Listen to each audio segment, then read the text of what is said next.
శ్రీమాత్రే నమః. ఈరోజు మనం ఎంత మంచి కుటుంబంలో పుట్టినా తల్లి కొడుకుని గనక సరిగ్గా పెంచకపోతే అతని జీవితం ఏమైపోతుంది అనే కథ ఈరోజు మనం ఈ కథలో తెలుసుకుందాం. పూర్వకాలంలో కాంపిల్య నగరంలో యజ్ఞదత్తుడు అనే ఒక బ్రాహ్మణుడు ఉండేవాడు. ఆయన వేదాంగ విదుడు, అన్ని శాస్త్రాలలోనూ ఆరితేరినవారు. రాజుతో పాటు ప్రజల మన్ననలు కూడా పొందారు. సదాచార సంపన్నుడు అని పేరు తెచ్చుకుంటారు. ఆయన భార్య పేరు సోమిదమ్మ, భర్తకు తగిన భార్య. వీళ్ళకి ఒక కొడుకు ఉన్నాడు. అతని పేరు గుణనిధి. ఒక్కడే కొడుకు అవటం వల్ల ఏం చేసేవారు అంటే అల్లారు ముద్దుగా పెంచారు. పిల్లవాడికి 7 సంవత్సరాలు రాగానే ఉపనయనం కూడా చేసేస్తారు.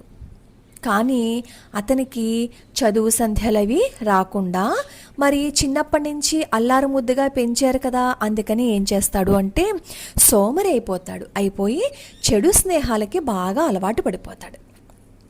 ఈ విషయం తల్లికి తెలుసు. కానీ ఒక్కగానొక్క కొడుకు అవటం వల్ల ఎవరు ఎన్ని చెప్పినా కూడా వినిపించుకోకుండా తను ఏం చేసేది అంటే కొడుకుని వెనకేసుకొచ్చేది.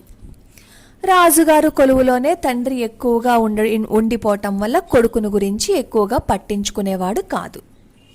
గుణనిధి నెమ్మదిగా పెద్దవాడవుతున్నాడు. అతనితో పాటే చెడు అలవాట్లు కూడా బాగా పెరిగిపోయాయి. సమస్త వ్యసనాలు అతనికి వచ్చేసాయి. రాత్రి లేదు, పగలు లేదు, ఎప్పుడు వస్తాడో తెలియదు, ఎప్పుడు వెళ్ళిపోతాడో తెలియదు, ఏం చేస్తున్నాడో కూడా తెలియదు. ఎప్పుడైనా సరే తండ్రి కొడుకును గురించి అడిగితే తల్లి ఏం చెప్పేది అంటే వాడు వేదాధ్యయనంలో తీరిక లేకుండా ఉన్నాడని చెప్పేవాడు. పాపం అతను ఎప్పుడు ఉద్యోగంలోకి వెళ్ళిపోవటం వల్ల తల్లి భార్య ఏం చెబితే అది నమ్మేవాడు. కొడుకు ఇంటికి వచ్చినప్పుడు తల్లి కదా, ఎంతైనా కొడుకు దుర్వ్యసనాలకి లోనవుతూ ఉంటే చూస్తూ కూర్చోదు కదా, అందుకని చెప్పి కళ్ళ నీళ్లు పెట్టుకుని ఏడ్చి నువ్వు చెడు తిరుగుళ్ళవి మానేసెయ్యి అని చెప్పేది. మొక్కగా ఉన్నప్పుడు వంచకపోతే మానైపోయిన తర్వాత వాడు లొంగుతాడా? లొంగేవాడు కాదు. ఇంటికి వచ్చినప్పుడు డబ్బులు అడిగేవాడు, ఇచ్చేది. ఇలా కొంత అమ్మకి తెలిసేలా తీసుకునేవాడు, కొంతేమో అమ్మకి తెలియకుండా తీసుకువెళ్ళిపోయి అక్కడ జూదం ఆడుతూ ఉండేవాడు. ఇలా కొన్ని రోజులు గడిచిపోయింది. ఒకసారి గుణనిధి వచ్చి తల్లిని డబ్బు అడుగుతాడు. డబ్బు అడిగితే అతను ఎంత అడిగాడో ఆ డబ్బు ఆమె ఇవ్వలేకపోతుందన్నమాట. ఇవ్వలేకపోతే ఏం చేస్తాడు అంటే దొంగతనానికి దిగుతాడు. వాళ్ళ అమ్మగారికి తెలియకుండా లోపల ఒక పెట్టెలో వజ్రపు ఉంగరం ఉంటే దాన్ని తీసుకువెళ్ళిపోయి జూదంలో పెట్టి ఓడిపోతాడు. ఆ గెలుచుకున్నవాడు ఏం చేస్తాడు అంటే ఆ ఉంగరాన్ని ఎక్కడో ఒక అంగడిలో అమ్మడానికి తీసుకువెళ్తూ ఉంటాడు. అప్పుడే యజ్ఞదత్తుడు చూస్తాడన్నమాట. చూసి ఈ ఉంగరం నీకు ఎలా వచ్చింది అని అడుగుతాడు. అడిగితే అప్పుడు ఏం చేస్తాడు అంటే నేను చెప్పను అంటాడు. నువ్వు చెప్పకపోతే నేను రాజు దగ్గరికి తీసుకువెళ్తాను అని అంటాడు యజ్ఞదత్తుడు. ఆ మాటలకు భయపడి ఆ జూదర్ ఏం చేస్తాడు అంటే నిజం చెప్పేస్తాడు. నిజం తెలుసుకున్న యజ్ఞదత్తుడు ఏం చెయ్యాలో అర్థం కాక అలాగా ఉండిపోతాడు. సరే, మరి అప్పు చేసి తన జూదంలో ఓడిపోవటం వల్లే కదా ఉంగరం ఇవ్వవలసి వచ్చింది తన కొడుకు అని చెప్పి ఏం చేస్తాడు అంటే అతనికి ఇవ్వవలసిన బాకీ ఇచ్చేసి ఉంగరాన్ని ఇంటికి తీసుకొస్తాడు. భర్త ఇంటికి రాగానే భార్య ఏం చేస్తుందంటే కాళ్ళు కడుక్కోవడానికి నీళ్ళు ఇస్తుంది. ముభావంగా ఉంటాడు. అలాగా ఏమీ తోచకుండా కళ్ళు మూసుకుని కూర్చుండిపోతాడు. మరి ఇంటికి వచ్చిన భర్త అలా ముభావంగా ఉంటే భార్య అడుగుతుంది కదా, అలాగే అడిగింది. ఏమైంది, ఎందుకు అలా ఉన్నారు అని అడుగుతుంది. అప్పుడు యజ్ఞదత్తుడు కొంచెం తేరుకుని నాకు రాజుగారు ఒక ఉంగరం ఇచ్చారు కదా, అది ఎక్కడుంది అని అడుగుతాడు. పాపం కొడుకు తీసుకెళ్ళిపోయిన విషయము భార్యకు కూడా తెలియదు కదా. ఓహో, దీనికోసమా ఇంత బాధపడుతున్నారు, ఆ ఉంగరం పెట్టెలో భద్రంగా ఉంది అంటుంది. సరే అయితే వెళ్ళి తీసుకురా అంటాడు భర్త. అప్పుడు వెంటనే అంటుంది, ముందు స్నానం చేసి రండి, ఆ ఉంగరం ఎక్కడికి పోలేదు అని అంటుంది భార్య. అప్పుడు భర్తకి కోపం వస్తుంది.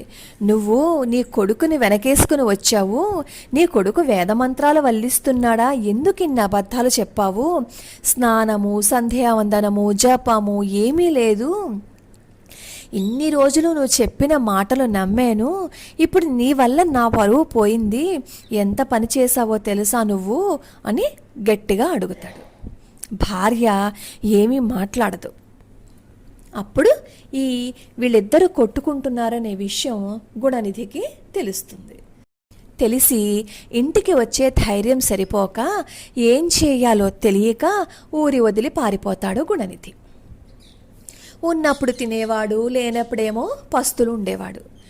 ఏం చెయ్యాలి, ఎలా కడుపు నింపుకోవాలి, ఇలా ఆలోచిస్తూ ఒక గ్రామానికి చేరతాడు. ఆ గ్రామంలో ఒక శివాలయంలోకి వెళ్తాడనమాట. ఆ రోజు శివరాత్రి. అక్కడ భక్తులందరూ భజనలవి చేసుకుంటూ ఉంటారు. ఈ గుణనిధి ఏమో 2 రోజులుగా భోజనం అది చేయకపోవటం వల్ల శరీరం అంతా నీరసించిపోయి శరీరం తూలిపోతూ ఉంటుంది. నిద్రపోదామంటే అక్కడంతా భజన జరుగుతూ ఉంది, నిద్ర పట్టట్లేదు. ఇంతలో భక్తుల యొక్క పూజలవి మొదలవుతాయి. భగవంతుడికి నివేదనలు చేస్తారు. ఆ రోజంతా వాళ్ళు ఉపవాసం ఉన్నారు కాబట్టి ఆ ప్రసాదం ఎవ్వరూ తినలేదన్నమాట. భగవంతుడికి నివేదన పెట్టిన ప్రసాదం. తెల్లవారిపోతోంది. భక్తులందరూ స్నానం చేయడానికి బయటకు వెళ్తారు. ఆలయంలో ఎవరూ ఉండరు. లోపల దేవుడికి నివేదన పెట్టిన పదార్థాలు ఉన్నాయి కదా, లోపలని అవన్నీ ఉండడం చూసిన గుణనిధి ఏం చేస్తాడు అంటే, ఆకలేసేస్తుంది, ఎలా అయినా సరే లోపలికి వెళ్ళి తినేద్దామని చెప్పి గర్భాలయంలోకి వెళ్తాడు.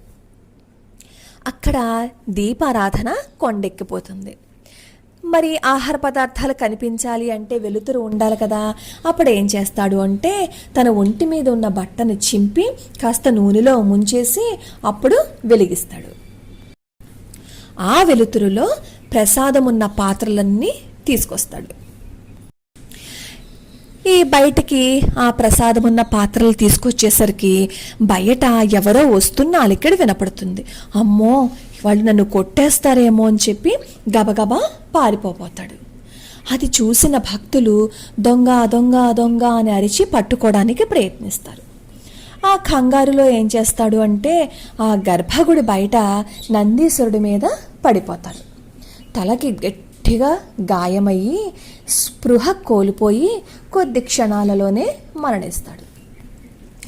తర్వాత కొంచెం సేపటికి యమదూతలు ఈ గుణనిధిని తీసుకువెళ్ళడానికి వస్తారన్నమాట.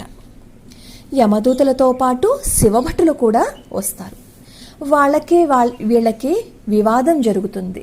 యమదూతలు అంటారు, వీడు పాపి, జూదరి, దొంగ కాబట్టి యమలోకానికి తీసుకువెళ్తాము అంటారు యమకింకరులు. శివరాత్రి నాడు ఉపవాసం ఉన్నాడు, రాత్రంతా జాగారం చేశాడు, పైగా ప్రాణాలు కూడా వదిలిపెట్టేశాడు కాబట్టి కైలాసానికి రావాలి అంటారు శివభటులు. వీళ్ళ మధ్య ఇలా వాదోపవాదాలు జరుగుతూ ఉంటే ఆకాశం నుంచి ఒక దివ్య విమానం ఒకటి వస్తుంది. అప్పుడు శివదూతలు, ఓ యమభటులారా, లోకంలో ఎవరైనా సరే తెలిసి గాని తెలియక గాని శివరాత్రి ఉపవాసం ఉండి జాగారం చేసినట్లయితే వాళ్ళకి కైలాస ప్రాప్తి కలుగుతుంది. ఈ 2 పనులు అతను చేశాడు. పైపెచ్చు శివరాత్రి రోజే మరణించాడు కాబట్టి ఇతనికి శాశ్వతంగా కైలాసంలో ఉండే యోగ్యత లభిస్తుంది అని చెప్పి అంటారు. అని వాళ్ళు ఆ దివ్య విమానం ఎక్కించుకుని కైలాసానికి తీసుకువెళ్ళిపోతారు. గుణనిధి కైలాసంలో చాలా కాలం ఉండి తర్వాత కళింగ దేశపు రాజకుమారుడిగా జన్మిస్తాడు. తండ్రి తర్వాత అతడే రాజు అయ్యాడనమాట. ఆ జన్మలో అతని పేరు అరిందముడు.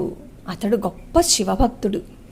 శివాలయాలు అవి కట్టిస్తాడు, యజ్ఞయాగాదులు చేస్తాడు, పండితులకి దానం చేస్తాడు, అన్ని మంచి పనులు చేస్తాడు.